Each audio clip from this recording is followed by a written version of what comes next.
ఇక హైదరాబాద్ ఎమ్మెల్సీ ఎన్నిక boycott, party కౌన్సిలర్లకు whip ధిక్కరిస్తే చర్యలంటూ రాష్ట్రంలో త్వరలోనే ఉప ఎన్నికలు, హైకోర్టు మొట్టికాయలేసిన మారని హైడ్రా తీరు, డీలిమిటేషన్ జీహెచ్ఎంసీలో పెరగనున్న సీట్ల సంఖ్య, పార్టీ రాజోత్సవ సభకు దండుగా కదిలి రావాలి బీఆర్ఎస్ వర్కింగ్ ప్రెసిడెంట్ కేటీఆర్ అంటూ ఇక్కడ రాష్ట్రంలోనే త్వరలో ఉప ఎన్నికలు అనేది ఇక్కడ సరే చాలామంది ఎక్స్పెక్ట్ చేస్తూ ఉన్నారు, వస్తాయి అని కూడా అనుకుంటా ఉన్నారు. వస్తే కూడా మంచిదే, వస్తే కూడా పాలకు పాలు నీళ్ళకి నీళ్ళు తేలిపోతాయి. ఎందుకంటే మొన్న ఎమ్మెల్సీ ఎన్నిక, అంతకంటే ముందు జరిగిన ఎంపీ ఎన్నికలలో సరే ఒక్కొక్కరికి ఒక్కొక్క అవకాశం వచ్చినా ఈసారి ఈ 10 సీట్లల్లో ఎవరు గెలుస్తారు, మరి ఎవరికి అవకాశం ఉంది, ఏ నియోజకవర్గంలో ఎవరికి పట్టు ఉంది, లేదా పార్టీలలో ఏమన్నా అంటే ప్రజల మనసులో ఏమన్నా మార్పులు వచ్చినాయా, ఆలోచనలో ఏమన్నా మార్పులు వచ్చినాయని చెప్పి అనుకుంటా ఉన్నారు.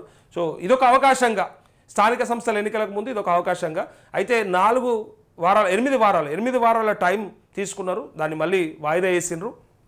ఇంకొక నెల తర్వాత సుప్రీంకోర్టులో ఉన్నటువంటి ఆ పిటిషన్ ఏదైతే ఉందో, అంటే వీళ్ళు ఏం చేశారంటే మేము పార్టీ మారలేదు, ఖాళీ పోయి ఒట్టి కలిసి వచ్చినాము, అంటే ముఖ్యమంత్రి కాబట్టి ఆ హోదాలో కలిసి వచ్చినాం తప్ప మేమేమి పార్టీ మారలేదని వీళ్ళు పిటిషన్లు వేసారు ఒక ఇద్దరు. ఇక దాన్ని మనం ఎన్నన్నాం ఎట్లన్నాం ప్రూఫ్స్ ఏంది, ఆ కాండువాలు ఏంది అన్ని చూపించినాం కదా. అయితే వాళ్ళు ఏమంటారు అంటే మొన్న సిఎల్పి మీటింగ్ కూడా డుమ్మ కొట్టారు, తెలుసా మీకు అది? ఇప్పుడు కాంగ్రెస్ లెజిస్లేచర్ పార్టీ మీటింగ్ కూడా జరిగింది కదా, ఆ పార్టీకి కూడా ఆ మీటింగ్కి కూడా డుమ్మా కొట్టారు. ఎందుకంటే పోతే మళ్ళీ పార్టీలు అయ్యారంది మీరు ఎట్లా పోయారని నాసుంటాడు అడతాడు కదా మళ్ళీ. అందుకోసానికే ఇక్కడ ఆ పార్టీ మీటింగ్కి ఎవరు వెళ్ళలేదు.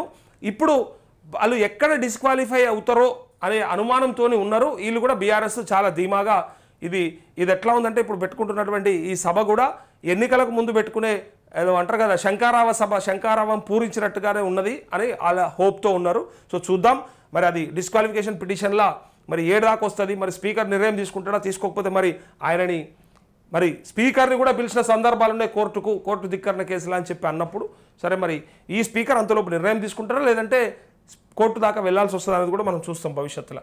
అయితే ఇక్కడ ఈ ఎమ్మెల్సీ ఎన్నిక ఏదైతే ఉందో హైదరాబాదు బీజేపీ ఎంఐఎం ఇద్దరే నిలబడ్డది, బీఆర్ఎస్ లేదు కాంగ్రెస్ లేదు. ఎందుకంటే వాళ్ళకు సరైన బలం లేదని. యాక్చువల్గా బీఆర్ఎస్ నిలబడవచ్చు, అయినప్పటికీ వాళ్ళు కావాలనేది ఈ ఎన్నికను బైకాట్ చేస్తూ మొన్న కూడా ఎమ్మెల్సీ నిలబడలే, పట్టభద్రులు ఎమ్మెల్సీ.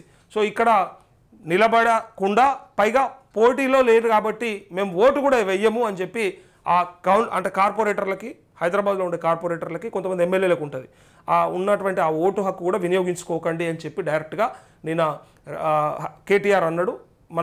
మన పార్టీ నుంచి బైకాట్ చేస్తూ ఉన్నాం, కావాలంటే విప్ కూడా జారీ చేయండి, ఎవరు ఓటు వేయకుండా ధిక్కరించకూడదు, ఖచ్చితంగా ఎవరు పోకూడదు అని చెప్పి అన్నారు. సరే ఎంఐఎం గెలుస్తుందా బీజేపీ గెలుస్తుందా అనేది చూడాలి. సో ఎంఐఎంకే ఎక్కువ అవకాశాలు ఉన్నాయని అంటూ ఉన్నారు, తెలుస్తుంది మనకి అతి త్వరలో. అయితే ఈ మాటకి ఇంకొక మాట నిన్న ఇదే విషయంలో ఇంకో మాట చెప్పాడు. ఏమన్నాడు తెలుసా? జిహెచ్ఎంసీ ఎన్నికలు ఎప్పుడు జరిగినాయి తెలుసా? ఇగో 2017లో 2014లో మనకు తెలంగాణ సాధించుకున్నాం, వచ్చింది. సరే మన ఎన్నికలు అయిన తర్వాత ఇక్కడ జిహెచ్ఎంసీ హైదరాబాద్లో 0 ఉంటుండే ఎవరికి, బీఆర్ఎస్కి. ఆనాడు రేవంత్ రెడ్డి ఒక ఛాలెంజ్ చేసిండు.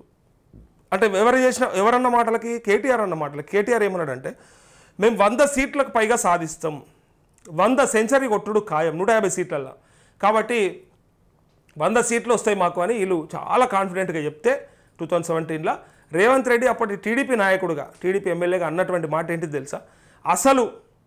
అసలు మీకు 99 దాటితే అంటే 100 వస్తే నేను రాజీనామా చేస్తా నా శాసనసభ సభ్యత్వానికి, పైగా రాజకీయాల్లో కొనసాగను, ఇక పూర్తిగా నేను రాజకీయాల నుంచి వైదొలుగుతా అని చెప్పి అన్నాడు ఆ రోజు.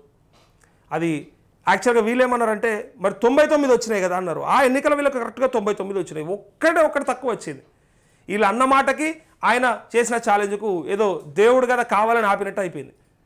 పుసుక్కున ఆ ఒక్క సీట్ వచ్చి ఉంటే ఆనాడు రేవంత్ రెడ్డి రాజీనామా చేసి ఉంటే ఆ రాజీనామా ద్వారా రాజకీయాల నుంచే వెళ్ళిపోతాయి ఇంటికి సప్పుడేక, ఇలా ముఖ్యమంత్రి కాకపోతుంది రేవంత్ రెడ్డి. కానీ ఆనాడు ఒకే ఒక్క సీటు వల్ల రేవంత్ రెడ్డి కంటిన్యూ అయ్యిండు, అందుకే ఇలా ముఖ్యమంత్రి అయ్యిండు. ఆనాడు వాళ్ళు చేసినటువంటి ఛాలెంజ్ 100 సీట్లని వాళ్ళు, నీకు 100 వస్తే నేను రాజకీయ సన్యాసం అని ఆయన, ఇద్దరు కలిసి అనుకుంటే అది 99 కాడ వచ్చి ఆగిపోయింది. అది కరెక్ట్గా 99కి వచ్చి ఆగిపోయింది. అది ఒకే ఒక్క సీటు కాడ వచ్చుంటే వీళ్ళు దొరకబట్టేళ్ళు ఏమా ఎప్పుడు రాజీనామా చేస్తామని రాలే కాబట్టి వాళ్ళు ఏమనలేకపోయారు. ఈయన కూడా రాలే కదా అందుకే నేను చేయలేదని ఆయన అన్నాడు.